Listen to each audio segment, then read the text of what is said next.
Hi, it's Katie and welcome to another video about RedNote. This one is all about community engagement and how to use things like group chats to build more of a community around your RedNote account.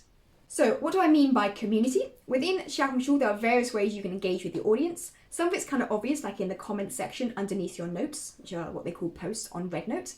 But there are also things like the direct messages and in particular the group chat section, which is a great way to actually get to know your audience and then get to know you personally. So firstly, let's look at direct messaging. This is essentially what it says on the tin. You can message directly with people. You can reach out to strangers and send them a message up to 10 people per day. Once you're friends on Xiaohongshu, you can then message as much as you like. You can send text or voice messages. You can also make voice calls.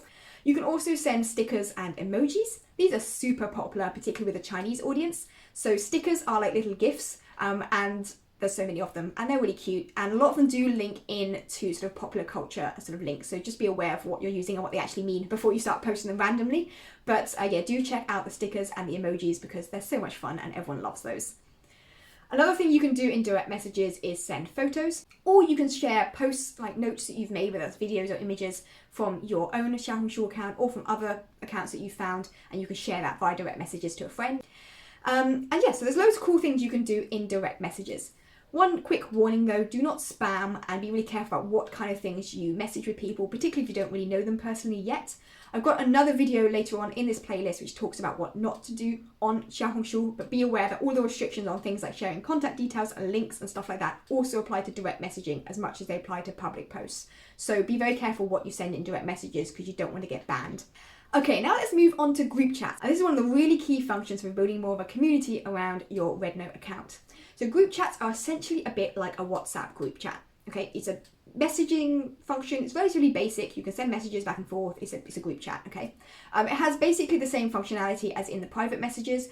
You can actually search for public groups in what's called the group square. You'll find this by going to your messages section of the app. In the top right corner, there'll be a thing that says more groups. You click on that and you click on group square. Within the group square, you can then search for groups according to different topics, and you can join groups being run by other people. And there's things like study related groups. There's groups around pretty much any kind of topic or interest actually. Just search in there and see what's available and interesting for you. Be aware, of course, that they're being run by other people's accounts, so don't start spamming them or start promoting your own content too much. Just participate actively and friendly in their community and use it as a way to sort of gently get to know people. And of course, you can then set up your own groups. If you set up your own group, you can do things like setting the group name and the rules and the policies, that kind of thing. I would recommend niching it down quite a bit, by the way. Don't just call it a very broad group of like Katie's followers group. Call it something like Katie's monthly science book club reading group or something. So it's very specific exactly what you're going to be doing in that group chat. You can create multiple groups. So you can have lots of different groups on different things that you want to post about to sort of segment your communities a little bit better. And you can then promote your groups on your profile. So it appears like in your profile description, you've got your name, your face, your bio, and then underneath it will have the groups. People can click there and join the groups that you offer if you make it available for public people to join. And you can also tag it in posts. So whenever you create a post, you have the option to tag a group, and there'll be a little kind of banner appearing on the screen saying join this group to discuss more about this topic. And of course, you can also just directly invite people to join the group. I want to give a quick overview of some of the functionality that's available within group chats. There are some very big similarities to the direct individual messaging system. For example, you can send images, you can send text, and you can send voice notes. But there are also some really cool functions for group chats that I think you could really take advantage of to build more engagement.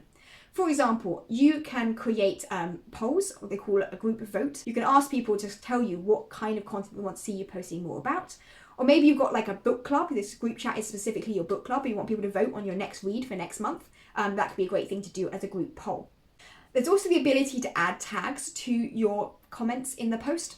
So these are called group topics. This is really helpful because you know sometimes in like a WhatsApp group chat, everyone messages loads and loads and loads and stuff gets buried in the group, okay? And it quickly disappears off the page and you can't find it again. If you use these group tags, it means you can just use it like a hashtag when you're writing a comment, and that way people can easily search and find that content again in the future. And then another interesting thing is what they call the group AI function. I'm going to be honest with you guys, I'm not a big fan of AI chatbots and things like that. But anyway, there is the ability to add an AI avatar character thing to your group. They have a lot of fun ones that are themed around like particular movies and TV shows and books and sort of characters and stuff that you may be familiar with. And they're a lot of fun and people can ask the chatbot things and it engages in your group chat. Personally, I don't use this in my groups because I'm not a huge fan. But anyway, if that's something you enjoy, check out the group AI thing because that's quite a cool function that I've not seen on any other apps really. And it could be relevant to your group perhaps.